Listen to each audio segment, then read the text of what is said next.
Hello, good afternoon, everyone. Greetings to all of you. Thanks to everyone, and especially to our panelists for choosing to be here today at this event. We're right at that moment in the semester where we tend to choose only the essentials. So I'm delighted to see that attending a conversation about Black feminist methodologies is a necessary part of how you want to spend your week. I hope that you feel nourished and invigorated by the panelists' presentations and comments, and that you will come back to future events. Let me say a few words about today's program and how it came to be. So Speaking, Writing, Being is a program of WLRC, the Women's Leadership and Resource Center, and aims to recognize and celebrate Black women's intellectual traditions and experiences across a variety of disciplines and backgrounds. The center's goal is for this programmatic space to be one of scholarly engagement, support, and exchange for UIC graduate students, faculty, and staff who are doing research on topics that center Black women's complex identities and subject positions across a variety of backgrounds. Speaking, Writing, Being emerged in spring of 2021 as the center's response to conversations about lineage, about inheritance, and about future generations. And a lot of that conversation spilled over from a course that was being offered on Black women's intellectual histories. And so those conversations focused on how and why we need to trace the intellectual lineages and contributions of Black women within and outside of disciplines, which Black women's ideas are continuously made visible, and which ones need to be brought to the foreground. What spaces do we need to create in order to support knowledge production among Black women graduate students here at UIC so that they can share ideas with current and future generations of scholars, of Black women scholars? What strategies do we need to ensure that this project of centering Black women's intellectual work remains vibrant, ever present, and always necessary? And I think all of us know of collective efforts that have been mobilized around very similar kinds of questions, from the Theorizing Feminisms group to the Crunk Feminist Collective to Cite Black Women, and there are many others that I've yet to learn about. There are many ways in which individual Black feminist scholars have also engaged these issues, produced anthologies, created organizations, conferences, and even language to name and recenter Black women's contributions to describing, imagining, and making new worlds. And so Speaking, Writing, Being is an effort to create space here at UIC to build on these conversations in a similar way and to foster an institutional commitment to supporting Black feminist research, especially the work that's being done by our Black graduate students. So whether you're already doing research and producing knowledge, or you're just starting down that path, know that you're not alone at UIC, and consider this my invitation to you to get involved and to help shape Speaking, Writing, Being for this and future Black women scholars. Thank you all again for being here. And now over to Priscilla Pereira, who is graduate student in mathematics education, co-creator of Speaking, Writing, Being, and who will moderate today's event. Thank you. Thank you, Dr. Bennett. Hello, everybody. Thank you for being here. I'm going to introduce the panelists by alphabetic order before handing over to them to talk a little bit more about their current research and community projects. So Dr. Lynette Jackson is an associate professor of gender and women's studies and Black studies at UIC.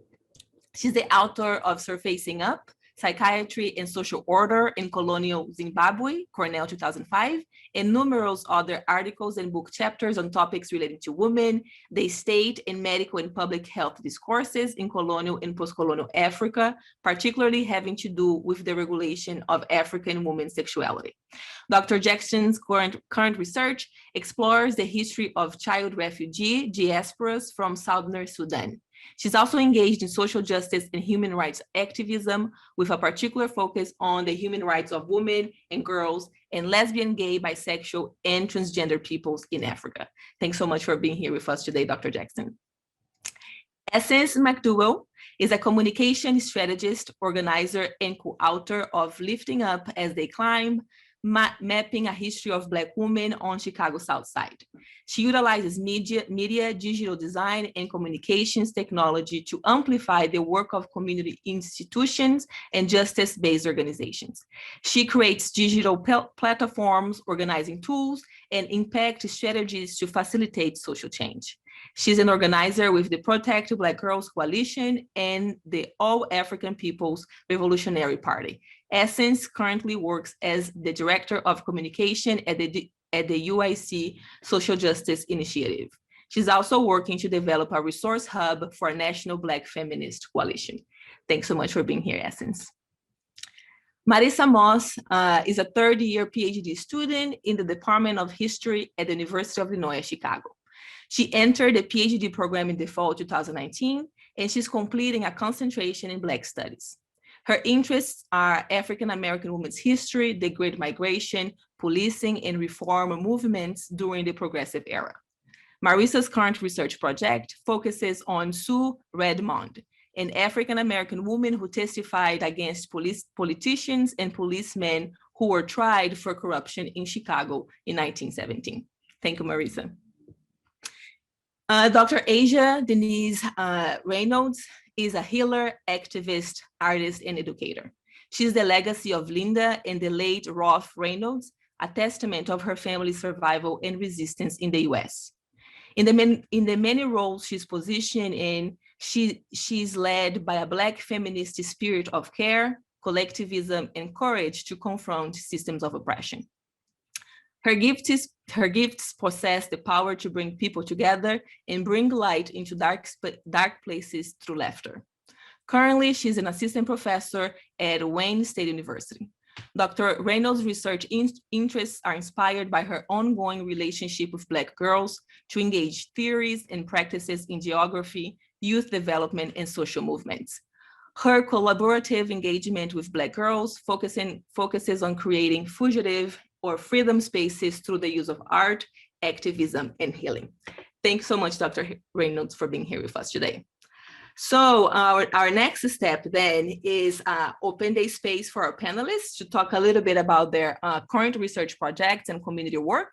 And we're gonna go in alphabetic order too, starting with Dr. Jackson. Okay, thank you so much, Priscilla, for that introduction. And I want to thank the Women's Leadership and Research Center for organizing this event.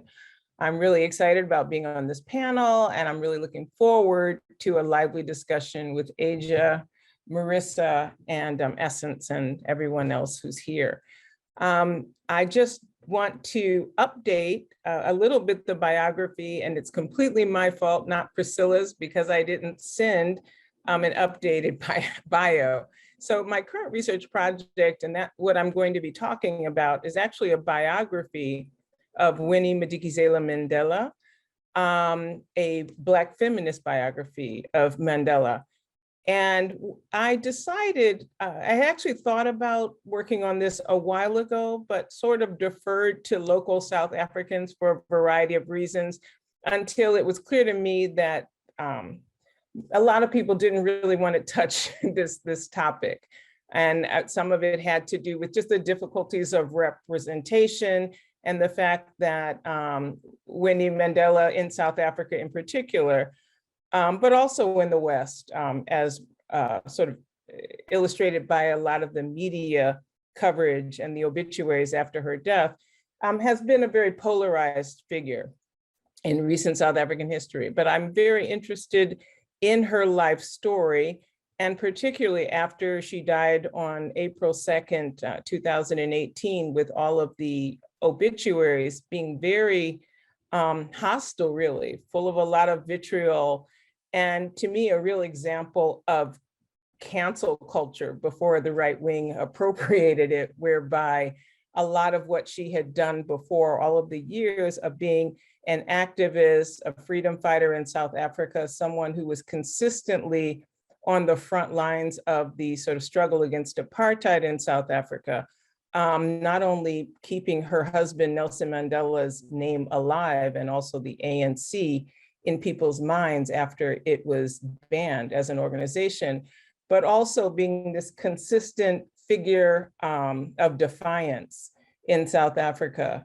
She was an example of Black women's leadership that we see in many parts of the world, in that she was a leader without portfolio for most of the time. And what I mean by that is she was basically an informal leader, doing a lot of things, keeping, in many ways, the movement alive, but also not really with a formal position per se. Using this concept that I think was developed by Belinda Robnett, this idea of bridge leadership. I think of Winnie Madikizela Mandela as someone who really bridged the sort of masses with the elite leadership of the ANC, who during much of the 1960s, 70s, and 80s was either imprisoned or in exile. So Winnie's story to me is a story of resistance, defiance, and a story that has often been under-examined. So I'm interested in working on this biography really to correct a lot of the, in many instances, organized misinformation campaigns. There was a campaign organized by Strathcom, which was the propaganda organ of the apartheid state, which very, very consistently attempted to discredit the ANC by discrediting Winnie.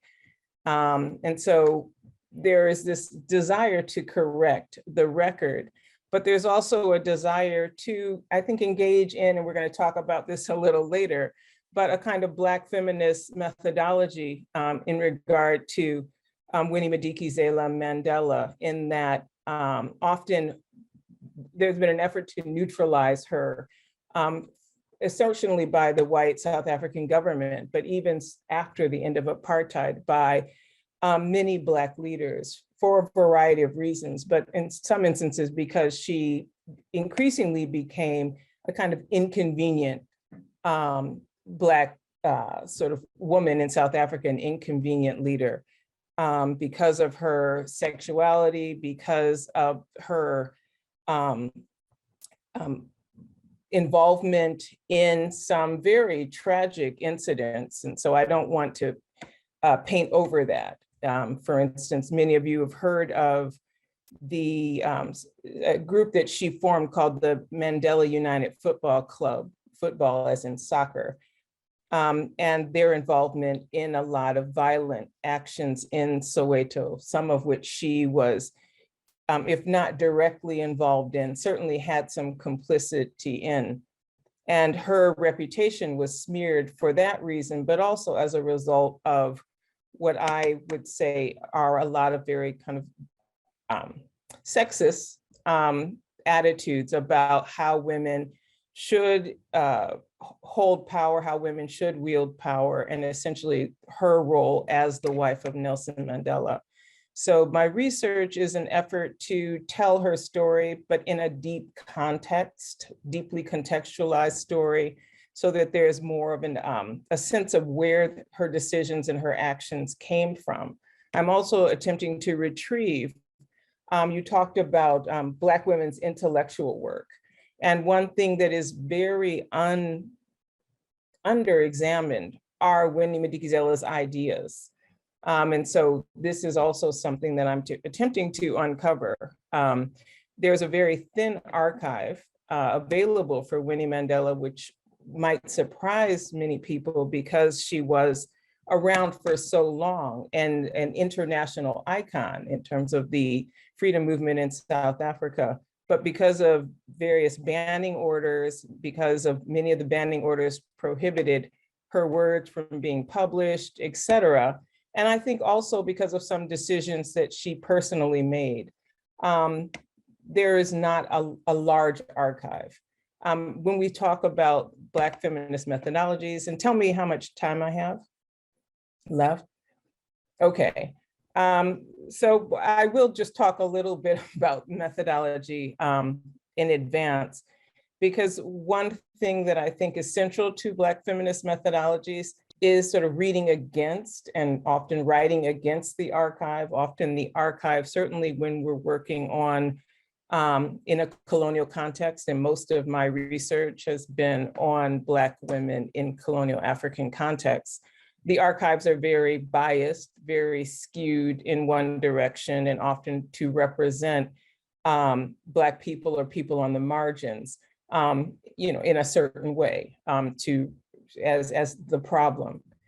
And so one has to sort of push against that. And in the case of Winnie, that has really involved looking for alternative archives for information on Madikizela Mandela. So I think well, you know what, I want to end with a quote from her daughter, Zinni. And this is a quote from a speech that she gave at Winnie Mandela's funeral, and really in response to a lot of the really horrific obituaries where she was referred to as Winnie Mandela, mugger of the new South Africa, or a fallen hero and things like that. I'm trying to get to the quote. So this is what her daughter said at her funeral, and sort of in reaction to the way that her mother had been portrayed.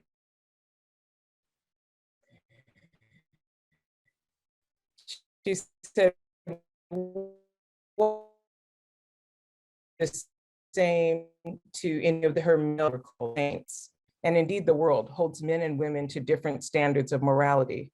Much of what my mother has been constantly asked to account for is simply ignored when it comes to her male counterparts.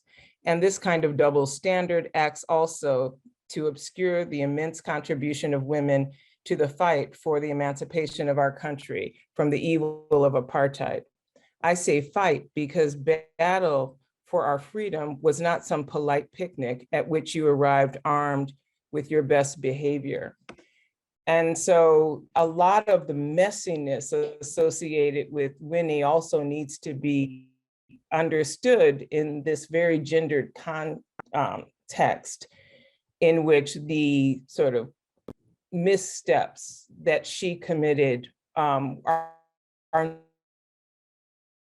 not understood fully as the missteps that come through Wright's biography will be a deep contextualization of Winnie's life and her actions. So I'll stop there. Thank you, Dr. Jackson, and thank you for already starting us off on Black feminist methodologies conversation. Essence, I will turn over to you now. Greetings, everybody. Good afternoon. I'm Essence McDowell. I'm really excited to be sharing space, virtual space with you all today to talk about Black feminist work, methodologies, and theory.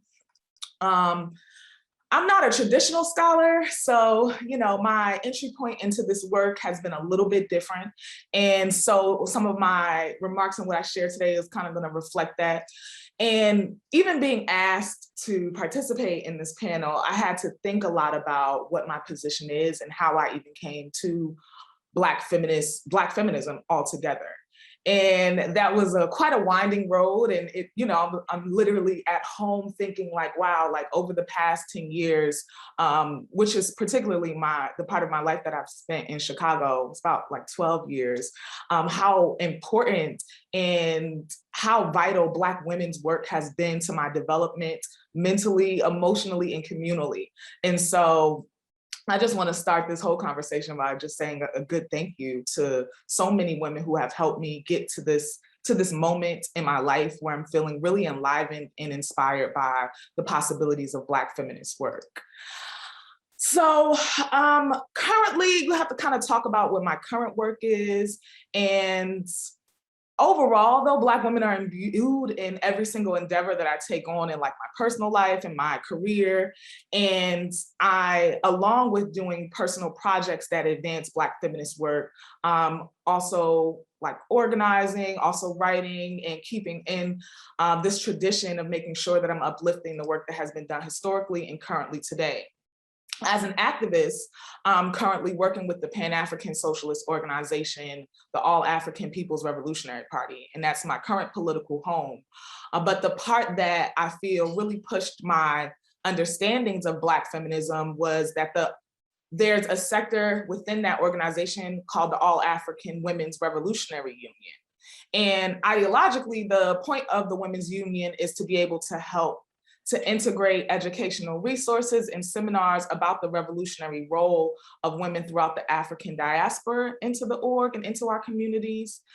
Structurally, it has been an important element of our organizing work because we make sure that there's no unequal gender division and distribution of labor. So all of the members of the organization, whether, regardless of their gender, have to take on an equal amount and always make sure that the Black women in the organization feel supported.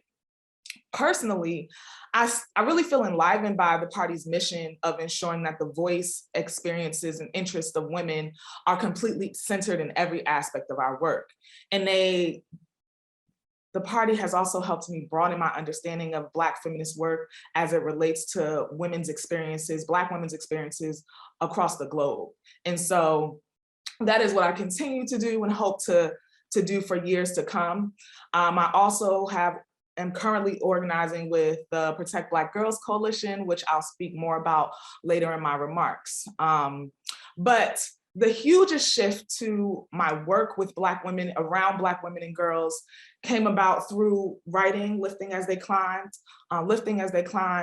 Mapping a history of Black women on the South Side of Chicago is a guidebook that speaks to the lives of 48 Black women who have contributed substantially to the development of Chicago and around the world from the 19th and 20th century. And through that work, I was deeply inspired and had a deeper understanding of what it means to be a Black woman and create change in the community. And those 48 women's stories are literally going to reverberate through my life and through my work forever and ever.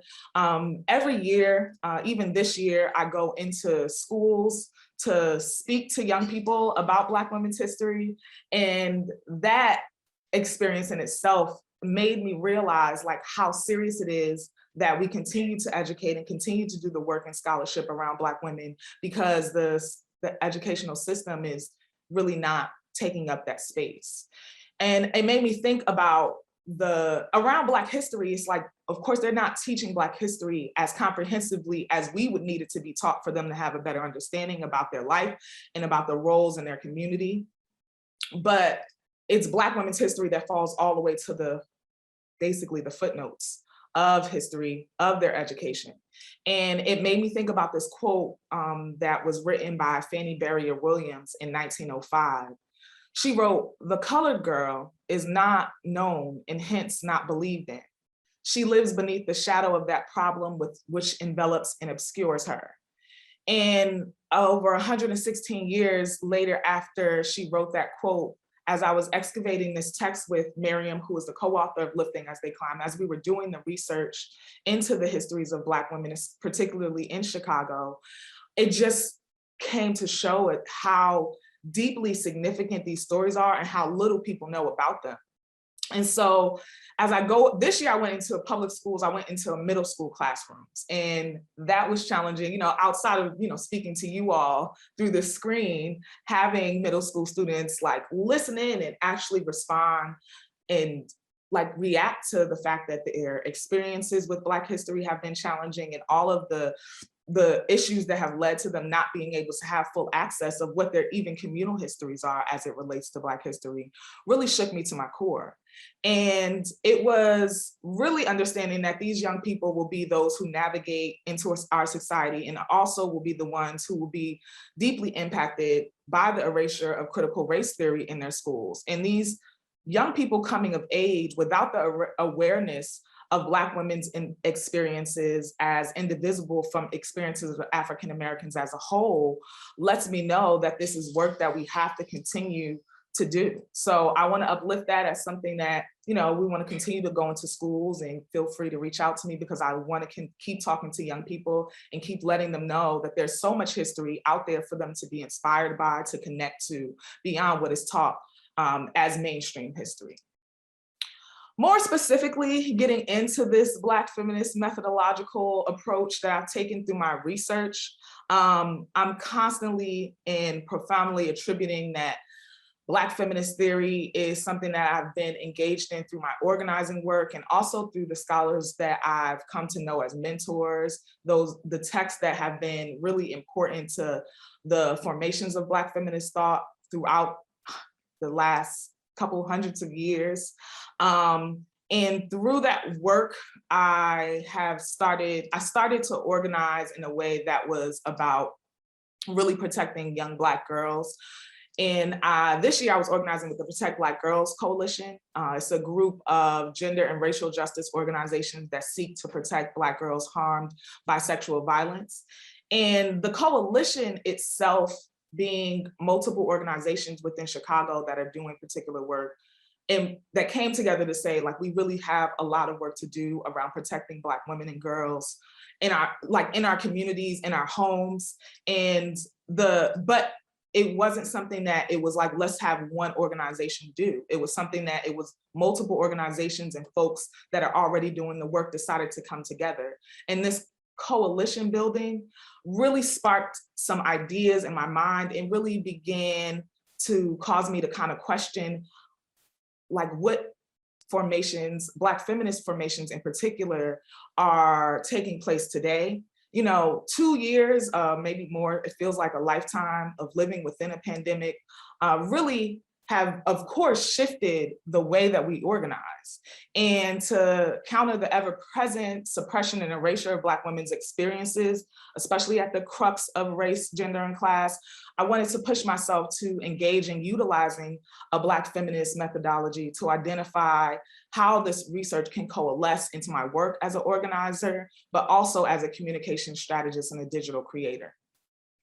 I fully recognize Black feminism as an intellectual and structural project embedded in the institutions that we built, in the resources that we've provided, in the communities that we've cultivated for hundreds of years. And it's definitely led to us to where we are today. And so I've been in community and in relation with Black women who are still doing the work. And I'm a part of a group of women who are in the process of mapping Black feminist work that continues in that Black feminist tradition. This mapping will document the solutions, organizations, institutions, and resources geographically throughout the Midwest, but this work has global implications, and using that data to create a regional platform and coalition bringing together Black feminists throughout the Midwest. Together, we're not just trying to document, but we're utilizing our categorical unity to draw connections to the resources and tools that exist to provide a remediation to some of the economic and social political impacts of this pandemic. We're exploring the ways in which across the Midwest, there is Black feminist organizing, educational resources, health alternatives, and institutions that are created to uplift our communities. And so the questions come after you start to delve into a project, you begin to ask, like, what are the multitudes of alternative models, projects, and formations that will advance our Black feminist vision of racial and economic justice into the future? And how can all of these entities be connected? And so I'm exploring the ways in which I can develop a platform that allows all of this Black feminist work to come together so that we can share, connect, and we can build together.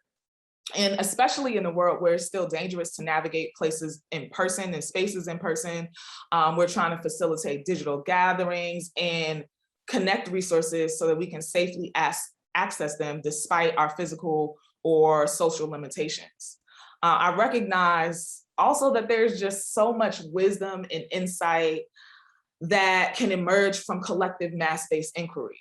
And we can become inspired by not just the work that Black women have done in the past, but how Black women are navigating this current moment. And so I'm learning about what it means to approach this work with intention of care and with intention and care, and blending together communication strategies, on the ground Black feminist organizing, and creative design. With this project, I'm reminded of women like Bernetta Howell and Elizabeth Lindsay Davis and so many others who have accomplished Black feminist feats by working with multiple communities and bringing women together and bringing resources together. And so there's so many that I'm indebted to, and so many stories that are ingenious that can inform how we do the work and why we do the work.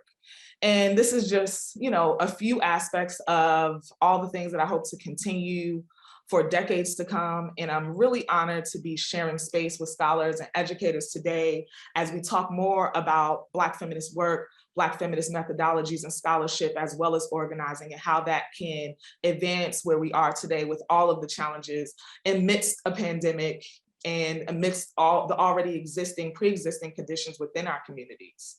So that's where I'll stop. I'm going to pass it over to the next panelist, but thank you all, and I look forward to continuing this dialogue. Thank you, Essence. Marisa, take us away. So thank you for inviting me to be part of this conversation. I really needed it at this point in the semester. Dr. Jackson mentioned the necessity to read archives against the grain, and how this is essential to practicing Black feminist methodology. And that's really essential to my practice as a historian and writer as well. So I started my PhD with the goal to write about Black women's labor and activity during the Great Migration in urban spaces. And, as it did for many of us, the pandemic posed quite a few challenges to my research. But it allowed me to think and read a lot about historical methods and where I see my work as a historian entering the conversation. And I became interested in learning about archives and archival processes, and my work since has been entangled with using the archives, but also decentering their power through speculation and interrogation. So I first became interested by Saidiya Hartman's theory of critical fabulation, which in general is a way to jeopardize the authority of the archive and imagine what may have happened adjacent to or divergent from the recorded account. And I also felt inspired by Marisa Fuentes' Dispossessed Lives and her way of telling history from partial records. So to me, speculation is a way of writing in the imagined possibilities of what may have happened. It's a method of writing Black history that stems from existing historical literature, and it attempts to make sense of silences and problems that we may not have the language to access in our records. And most importantly, it disrupts the hegemonic narrative of an archive. So I see historical speculation as a methodological response to institutional records that may only tell a fragmented sketch of Black life. And it's not only about silence, it's also about the contestation of knowledge and power and offering reclamation. So even though I was initially inspired by more recent works, I've learned that speculation has origins in Black social history in the 1970s, and that imagining the possibilities is integral in studying Black life and writing about it. And learning this method of writing and using it in my practice as a historian is important to me in my own work, and also for scholars outside of my own specialty who may question the historicity of this method because it's not entirely new. It's part of the African-American historical tradition. And I see my work as continuing this conversation, importantly so because archives, records, and sources, they do mirror lived experience in a lot of ways, in that they offer space to record the details of those who are privileged, have access, and are usually white. So I take this into account when interpreting and even just finding records, because I write about working class African-American women who did not have the same access to leaving behind a record or simply chose not to. And so I see it as my job to explain the silence, explain what we can see and what we can't see, and make sense of that, because that is history and it's something that needs to be included, because saying that it's simply not there in a record is not enough to fix the problems that we see in the discipline today and the ways that Black women have been ignored and silenced. So I see my work as historicizing Black women's experiences through historical recreation and rearranging narratives to generate the possibilities that perhaps records cannot capture. So my current project begins in 1917 when Sue Redman, an African-American woman, makes herself visible by participating in a trial prosecuting 3 white men, a prominent politician, and 2 policemen in Chicago. And in my research, I found that the state's attorney who was prosecuting these men relied on African Americans to testify and act as key witnesses, and especially Sue. So this trial has been written about in academic texts. It belongs in encyclopedias, and it has this exhaustive sort of coverage in the news media in the early 20th century, but no one who's written about it up until this point writes about Sue or any African-American who was involved in the case. And even images that exist about the trial are only of white men seated in the courtroom, which further proves this issue that Black people have been marginalized in archives and also in historical processes. And even the way that I found Sue's presence in this trial was because she was briefly mentioned in a newspaper about the case. And so I find it so important to center her experience as much as I can, not only because she was there and overlooked, but because her efforts and labors mattered in her own time, yet they've been de-emphasized and ignored in scholarship up until this point. So in this project, I'm deconstructing the very racialized news accounts of her participation, and I'm working with the archive, but not taking it at face value in order to destabilize it and generate an alternate account that restores her place and power in this story. So overall, I see my work and engagement with historical speculation as a way to write about Black women's history and to disturb this institutional violence and erasure presented in archives and penned into histories. I believe that speculation allows us to liberate ourselves from the finality of a source or document, meaning that we can ask if this is the only way to understand or envision a historical account. And most importantly, using speculation allows us to honor and hold space for the many Black voices that we may not ever recover in records. So that is all I was going to say about my work and critical fabulation and historical speculation. And I'm really excited to talk about all of our different ways of conceiving of Black feminist methodologies, especially because, like I said, I really needed this conversation at this point in the semester. So thank you all for having me. Thank you, Marisa. I think many of us really needed this conversation too at this point of the semester. So thank you. Dr. Reynolds, it's on you now. Thank you, everyone. I'm so happy to be here, as everyone mentioned, and thank you to the Women's Leadership Research Center for inviting me. I'm always so happy when I'm welcomed home warmly. Chicago is my second home, as I lived there 2 years before I moved to Detroit for the last 2 years. So I've been in Detroit for the last 2 years. Chicago just means so much to me in how I grew in being a Black feminist and how I come to this work. And my research was around Black girlhood and particularly Black girl fugitivity.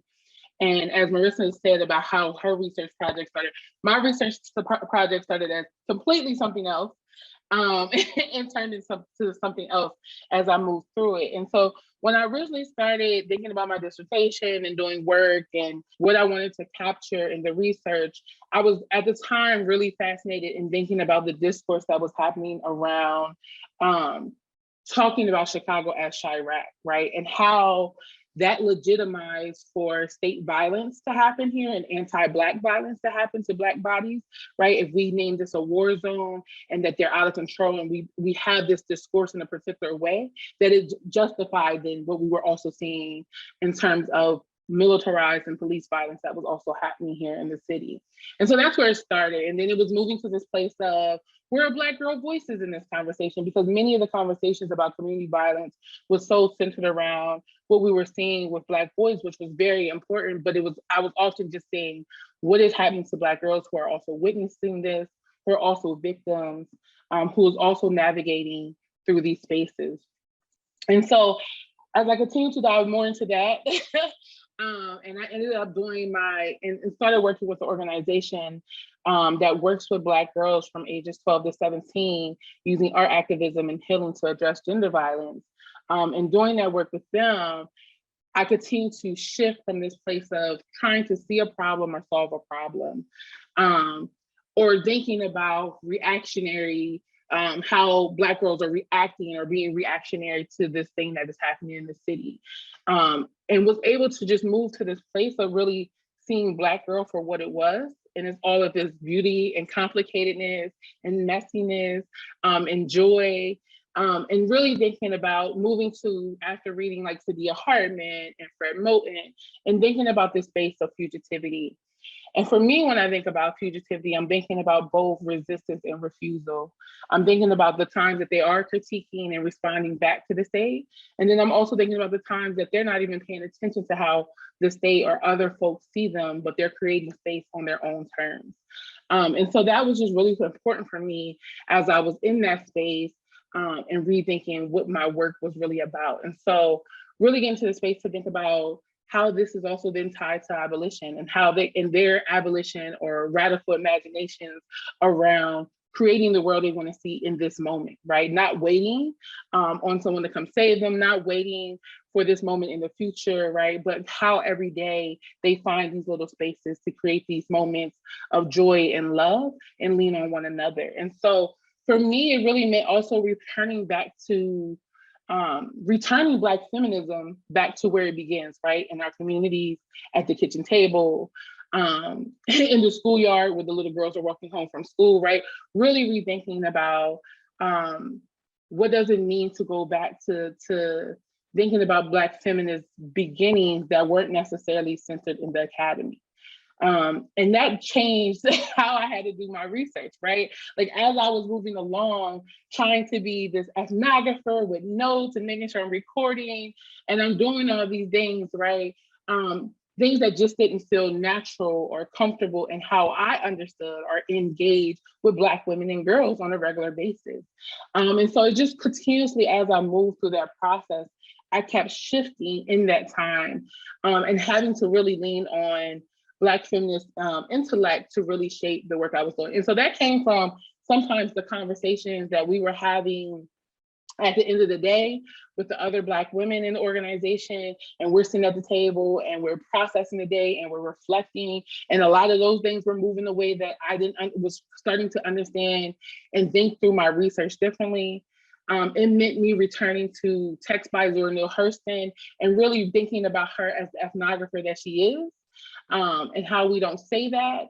And it just was a lot of me shifting even what I was calling the moments that we were engaged, right? And so in my work, I don't think about Black girls as being research, but as collaborators, and that we're working towards a collective vision. Or thinking about one of the times that really shifted how I even did, was supposed to do interviews with all the different Black women in the organization. And the very first interview I did with one of the women who was also a friend of mine, I had set up a recorder and I was like all professional and trying to get this ready. And like, when I turn this on, I'll ask you questions. And it was just so unnatural of how we started this conversation of me asking a question and then her trying to give an answer that fit into this question I gave, which was so unnatural for how we engage one another. And so I remember even in that moment, I stopped the tape and was like, girl, let us just have a conversation. Let us be in conversation about about the work and what we want to talk about today in terms of Black girlhood. And so just those moments were just so important for me as I was getting closer and being in this space with Black women and girls, that I was getting further from the academy in ways of how we've been taught to do this work, and even what is work and how we define that work. And so that has just been so impactful in how the things that I then also wanted to capture about Black girlhood, from Black girl play being radical, thinking about having a different spin on thinking about double dutch in our community, of how this intergenerational space of remembering, really just trying to think about the ways that they engage in ritual and altar spaces, and thinking more so around like not just the physical and the mental and emotional work, but also the spiritual work that happens in these spaces. And so that really just pushed me. All those different interactions and moments were just transformative of having me go back and really reflect on what I was doing in this space and how it moves my work. And so I continue to do work around Black girlhood and building on that from that. And so now I'm in Detroit. And so I'm also making the links and the connections between the two spaces. I'm helping facilitate a youth participatory action research project with two dynamic, amazing Black girls here who wanted to look at the school to prison nexus in their school. And even with them, right, we're pushing them differently and they're pushing us differently, and how we're also trying to think about Black feminist work and how we're carrying out research and what does it mean to have care. And so that's a really big piece that just continues to come from for me. It's like, how do we do this work in care, in collective care? And so thinking a lot about not just that we're going to have a space to do focus groups, but what it means to really hold those stories and hold those girls in those moments as they share their stories. And so this also has been mirroring work for me in terms of my own healing around my inner Black girl and really thinking about what it has meant for my Black girlhood to where I am today, and how I'm in those tensions and struggles as well. So it also has just really been a mirror about the self-work that I need to do as well to be in these spaces. And so that's what I'll say about my research this far. Thank you, Dr. Reynolds. There's so much, right, that we could be talking about here today, and I wish we had the whole day, 2 days conference to talk about this, but unfortunately we don't. We're going to turn our attentions now to a few pre-prepared questions that we have for the panelists, and I encourage the audience to send their questions through the chat. We're going to open up for Q&A in a little bit, and then you can either use the chat function, and also Ramona will moderate the microphones for people that want to speak out loud. Some of you have already spoke about on the first question that I have, but I wanted to ask you to share more specific thought on what you think constitutes a Black feminist methodology, and if there's specific ways, and I think you all have talked about that, but if you want to add something more about the specific ways you have used that in your work. So if you were to, like there's a person that is not familiar with Black feminist methodology, is getting to the thing now, and they ask, what is a Black feminist methodology? What would you answer?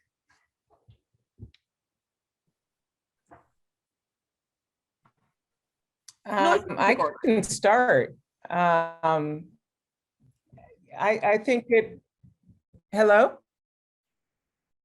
We can hear you, Dr. Jackson. Oh, okay. I thought it was frozen.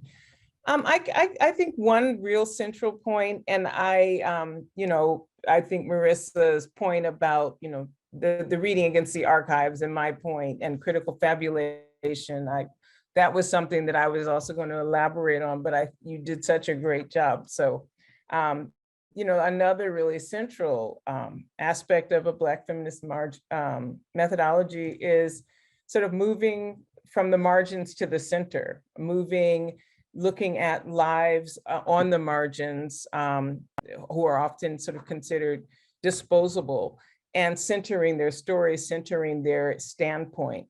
A lot of my research has been, before the work on Winnie Madikizela Mandela, on people who were occupying those margins, either in my work on colonial psychiatry. These were women who were often considered stray women, in the wrong place at the wrong time, who for a variety of reasons were suspected of insanity and ultimately became institutionalized.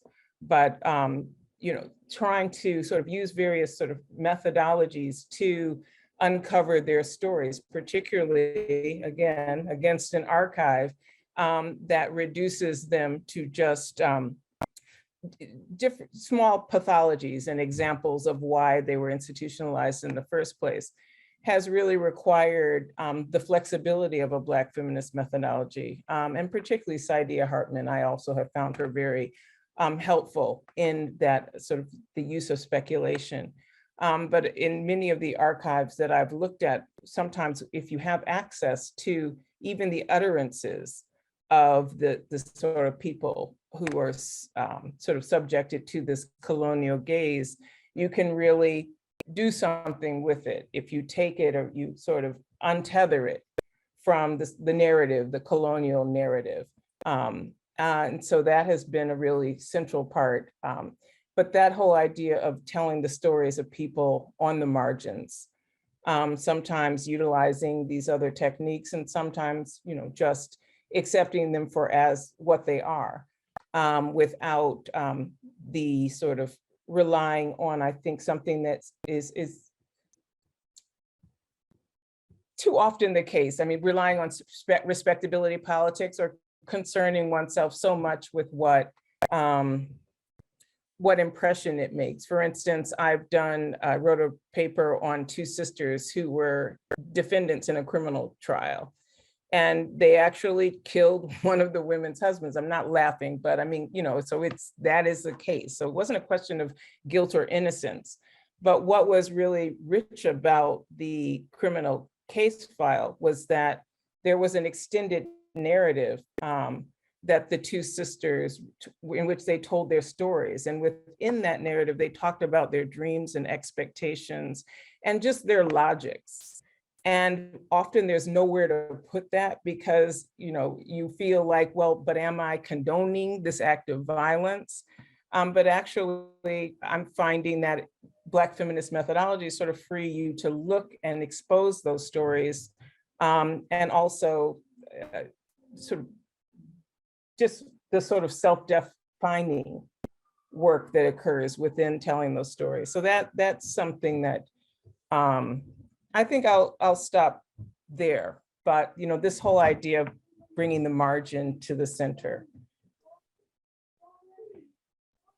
Yeah, I want to also share too, because when I first heard the term, given me not always being situated in the academic space, I was like, am I doing Black feminist methodologies? Like what? It sounds really complex. And so I had to kind of like really get at the root. And as a lover of language, it was like, okay, methods, right? So Black feminist methods pertaining to the technique or the way that I'm proceeding in gathering information that I can then share with a broader public. And then also looking into like, okay, most evidence falls into, evidence gathering would fall into listening to, which is interviewing, observing behavior, or examining historical records or traces, as Lynette was just speaking to. And so I was like, oh, okay, that's exactly what I was doing. I think when we were doing the research for Lifting as They Climb, the first iteration of it being Southside women, a lot of those women were in text. A lot of those women you can find in books, you can find online, you can find a lot of resources that speak to their lives. And then it was with the West Side that I kind of experienced some real challenges around unearthing those histories and unearthing those stories. And so there's this notion around using a first person narrative. It's Patricia Hill Collins makes this intervention around using the first person narrative as an important way to uplift the political work of feminism. And it also is, I situated like using first person narratives, like speaking to folks on the West Side, going into homes, because it was a way to really gain access to those really understudied, marginalized populations for which the data is difficult to gather. And with Lifting as They Climb, the West Side edition, where I'm really having to like depend on oral histories, really having to have conversations, to go into homes, there was this using that like as that conversation, like using their ability to tell their own stories as a site of power, and also as a methodological tactic of rigor and a portal for honesty, and to conduct this research, even though it was harder, I used even email questions, right? Allowing people to write their own answers. And I'm not just listening to the answers and writing them in the ways that I understand it or I'm interpreting it, but allowing these more informal, I think, ways of gathering information and ways of documenting, even home visits, right? Incorporating these women's lives and going into their actual neighborhoods in their other lived spaces as a research instrument, which is particularly critical to Black feminist methodological practices.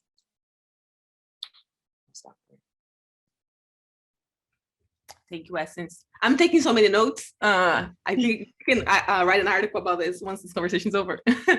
I did just want to jump in though before we go to the next question and say that the other part that I think that was so important that you said, Lynette, was about being flexible, because part of the reason what drew me to Black feminist methodologies is that a lot of what was happening in traditional methodologies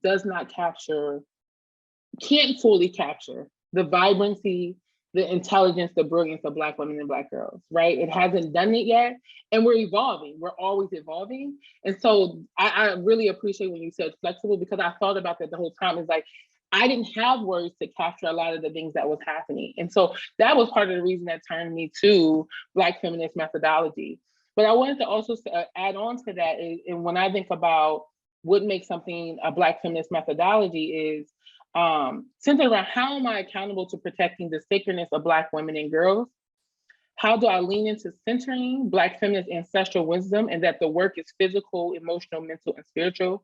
And what am I willing to offer in exchange for what I'm asking, right? And so me and Essence actually had a quick conversation yesterday about the panel, and we were saying, what is Black feminism? And I was like, for me, it's definitely the two pieces of the ways that I embody both my Black womanhood, but it's a commitment to struggle and win with Black women and girls, right? And I think win is so important. We always talk about struggle, but like I have to believe in that there's a win, right? And so I think that's also part of how, like, when I think about somebody actually engaging in Black feminist methodology. Mhm.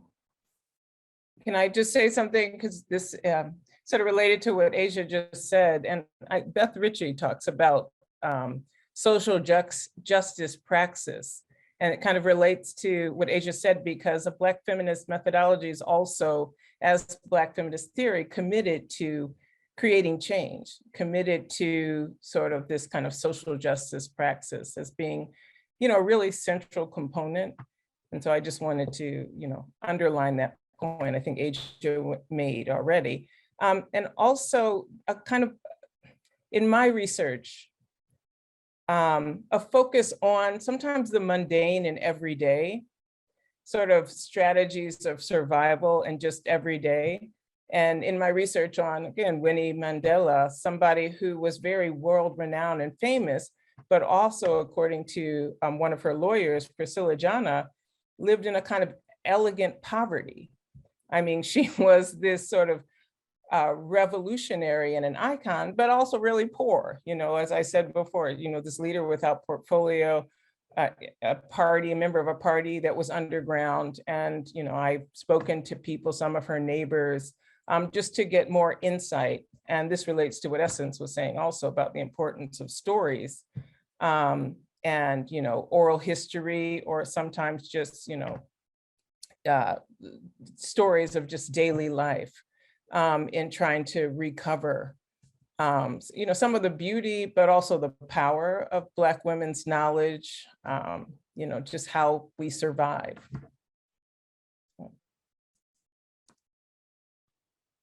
Marisa, do you want to add anything? Sure, I wasn't sure if we were moving on to the next question or not. So one thing that Essence mentioned in your introduction was about like this mainstream history and how even students are not being educated in Black history the ways that even I personally wish that I was when I was in school. And I see that as being one of the most important parts of engaging with a Black feminist methodology in the academy or outside of it. It's continuing to educate and make visible these stories, because they change your perception, they open up your worldview, and they allow you to see, even if you are studying like everyday actions, which is something that I've also had to do in my own work, like looking at archives that are created by white men in a committee who are just like watching Black women. That was quite literally the archive that I had to work with because it was digitized last year. And I was looking at this, and in even their field notes, you can see dialogue from Black women that they're watching. And so it's in those tiny moments, even though it's produced by this very, you know, I feel very unsettled by this archive and I feel weird that it exists, but I can see that there are glimpses of Black women's dialogue. And I think that that's important to highlight, that Black women were not passively experiencing the surveillance in the early 20th century. They were also acting and speaking, and what a difference it makes to show that Black women are actively part of history rather than just like passively experiencing it. I think that that makes a world of difference for students who encounter your work and can read about it or even know that this happened. And I think that that's like continuing to write these stories and to engage like a Black feminist methodology, which the word methodology scares me. I like to think of it as a process. Like that's how I had to think about it when I was preparing for this, like a process of centering Black women. And for me, when I go into an archive, like locating Black women, but also understanding what are the different structures that are affecting the presentation of a Black woman in this archive, or what are the structures that created this sort of vision that I'm presented with, and how do I unpack this to speak to the Black woman in question's experience, and also properly historicize in a way that can correct what all went wrong in the archival process, if that makes any sense. Like I see that educating and like reclamation and just like making these stories visible is such a crucial part to engaging with a Black feminist framework, even if it's not in written work, but if you're just communicating with others, like making Black women visible, like that's it for me. Thank you, everybody. So we're gonna move on to the next question, and there's like sub questions inside of this question. So bear with me. So I'm gonna ask you to talk about your process of being engaged with Black feminism throughout your career as a scholar and activist. So if you could share, how did you get involved with Black feminism? And I think some of you have already done that in your intro talk. What type of support and resistance have you encountered as you do Black feminist methodology work? And what has been like for Asia, Dr. Reynolds, what was like for you to engage with Black feminist methodology at UIC? And also, what are some of the exciting ways that you see Black feminism being taken up today?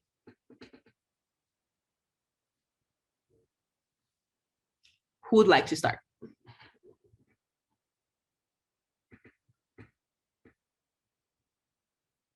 Okay, well, I'll start. I'm just going to answer the very last question and then maybe circle back.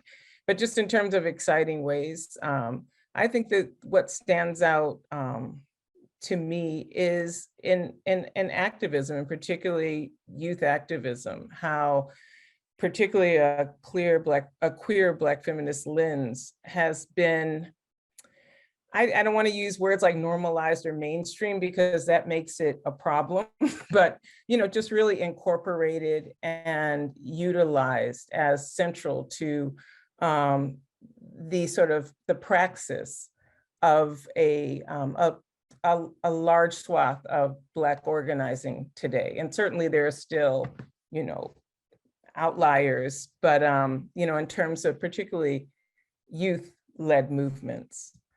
And so that's something that I find very exciting. When I thought about what's exciting, I thought more about what are the opportunities for Black feminist methodologies to create some solutions and alternatives. And I think every time that I'm given the opportunity to talk, I'm just gonna say, like, it's still a pandemic and there's still thousands of people that are dying. And it feels like nationally, we're just like, oh, okay, da, da, da. But it just feels almost like impossible for me not to like ground us in like that reality, or not, for us to not even be grounded, right? People are still losing loved ones. And so it was this question for me around like, what happens when the state fails you, right? What happens when capitalistic priorities of this nation lead to like mass deaths within your community? And so during this pandemic, there feels like there's this really unique opportunity, not just to explore the impact of the pandemic on the lives and livelihood of Black women and girls, but also what are the solutions to help uplift and even remedy the avalanche of like economic and health challenges. And of course, issues of race and gender are exacerbated by COVID-19, but we can't pretend like we don't. And we don't, like, we just understand like this newest variant that I was just reading about is gonna completely contribute to further devastation in more cases. And so while there's already this clear, laid bare existing health disparities, we really haven't even begun to scratch the surface of what that means for Black women and girls. And there was this amazing, and I know Asia probably will talk about it too, there was this study that A Long Walk Home did that Dr. Reynolds contributed to about Black girls during the pandemic. And I feel like, it's so many ways that we can use Black feminist methodologies to investigate not even just the health issues, but the economic exploitation in this current moment. And it's no like confusion around how Black women have been hit the hardest by pandemic job losses, right? Or how they were disproportionately affected by being essential workers and carrying the burden of so many communities, so many cities, that this labor was on Black women's shoulders. So it's maybe not as exciting as it is necessary and vital that we begin to use Black feminist methodologies to unearth what's happening to us and unearth what's going to continue to be happening as we live through an ongoing pandemic without directly addressing the root causes of why Black women and Black communities are being impacted the most. So yeah, I think that it's a really good time now that, if anyone has the opportunity and we have the resources to be able to do that work, that we begin to do it.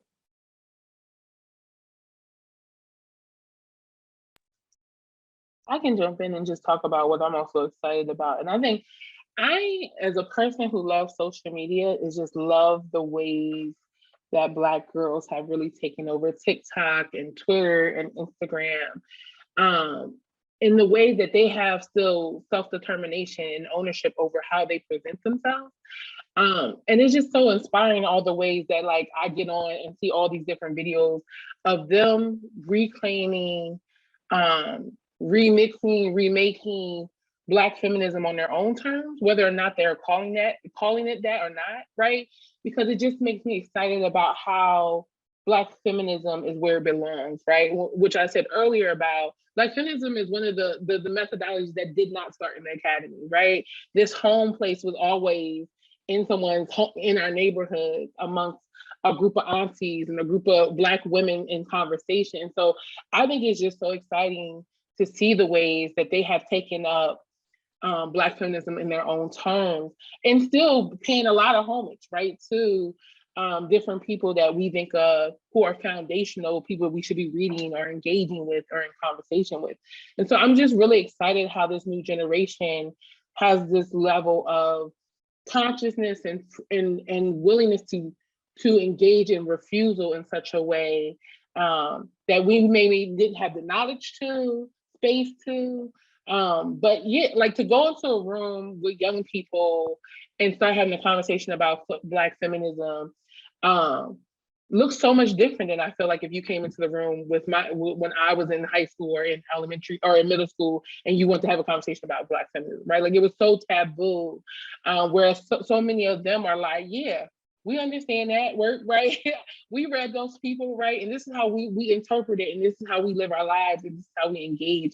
And so I'm just really excited about seeing, not in the future, but in the now, of how young people are really interpreting it and taking it up and taking it back to where it belongs.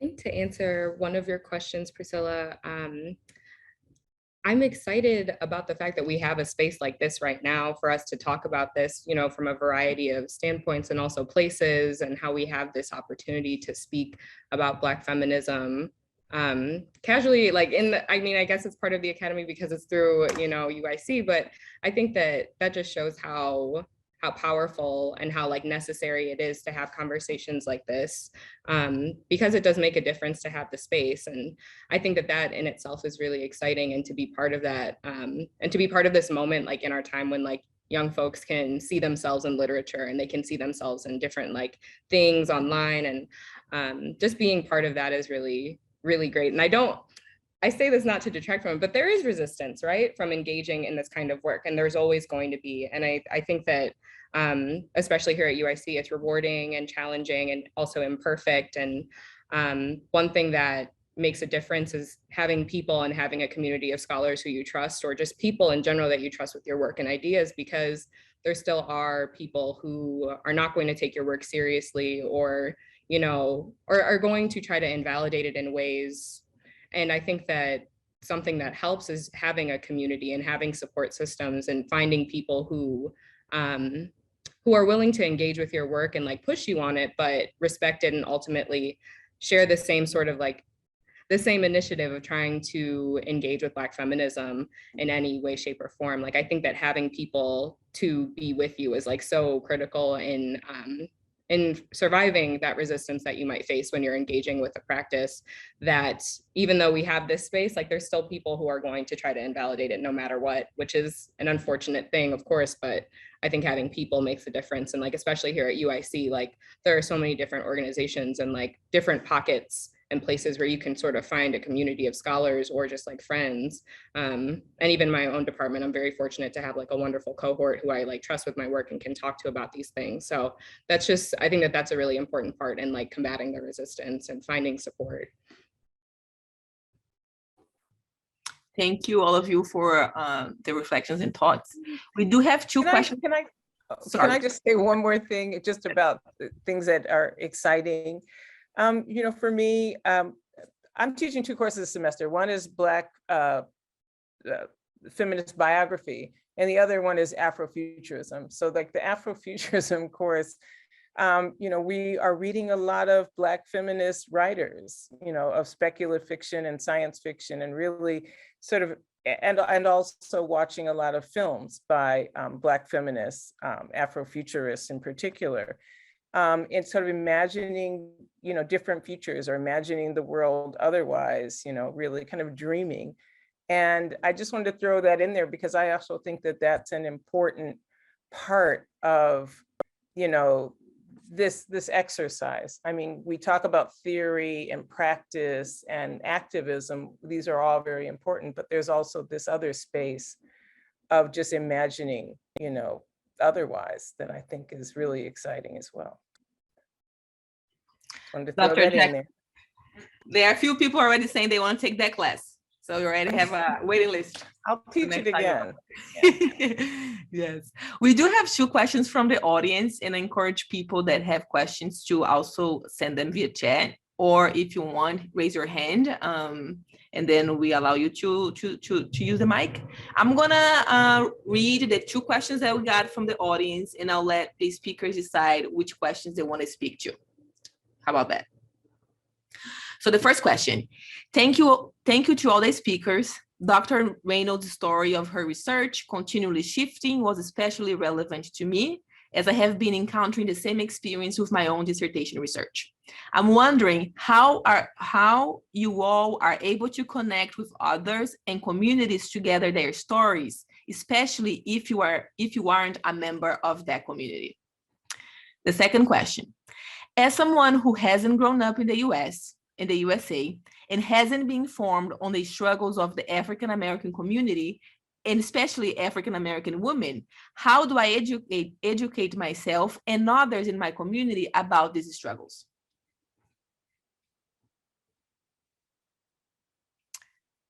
You can decide which questions you want to speak to, and there's no specific order.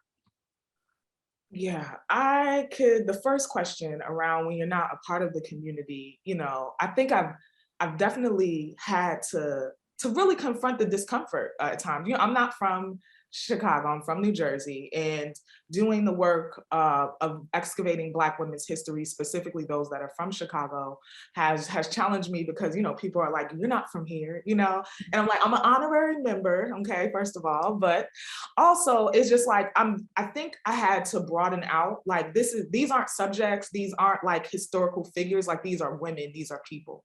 And so I'm approaching this, even my work that I did on the research project, but also what I'm doing now is to exploring 21st century Black feminist formations of like, I'm building relationships, that I am a part of these communities because I too am a Black woman, and I'm entrenched in the empowerment and the upliftment of our communities in the ways that Black women have created transformative social solutions, and so I'm not like saying like, oh, I'm coming in to like interview all the time, right? Like, I'm coming in to learn.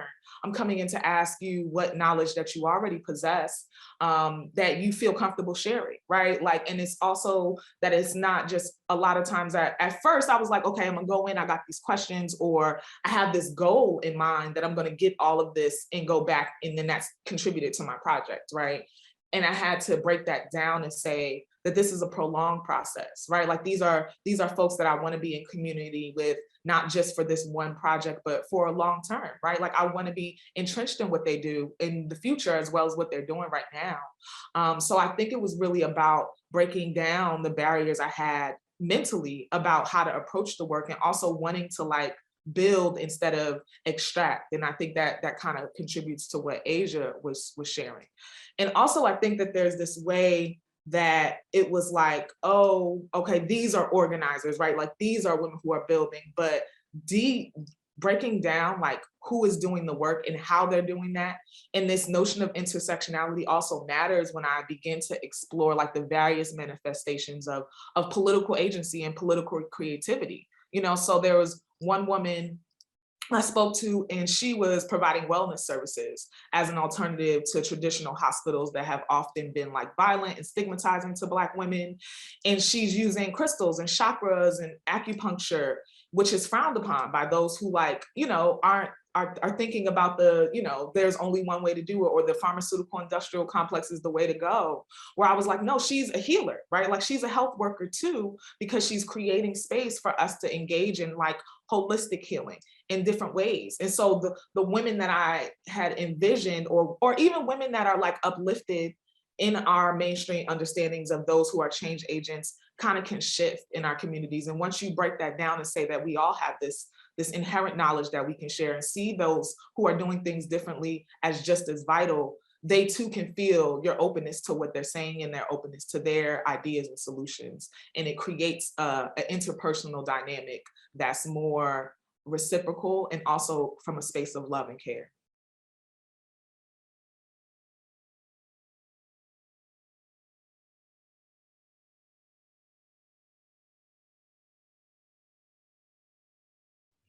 Anybody willing to tackle the second question? So how do you educate yourself and others in my community?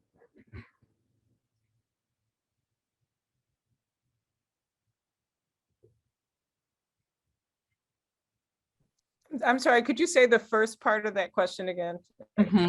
So the question goes, as someone who has not grown up in the USA, especially if you are, and hasn't been informed on the struggles of the African-American community, and especially African-American women, how do I educate myself and others in my community about the struggles of African-American people?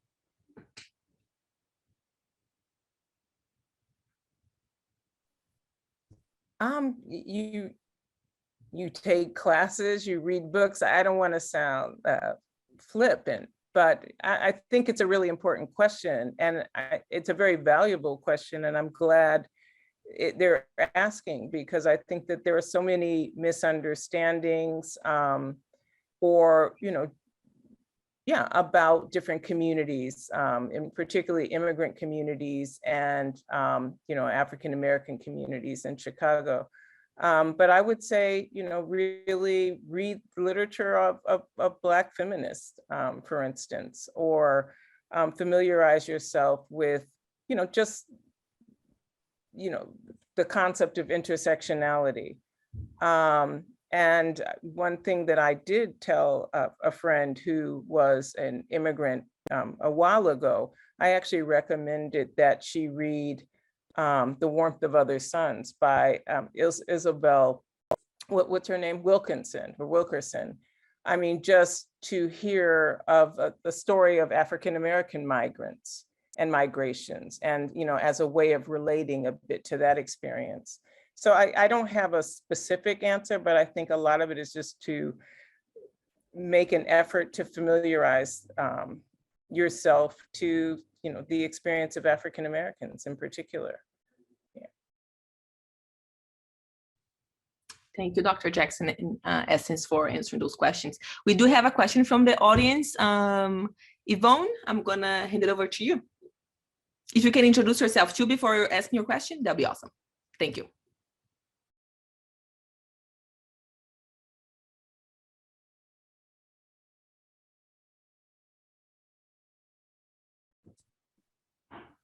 Yvonne, can you hear me? You there?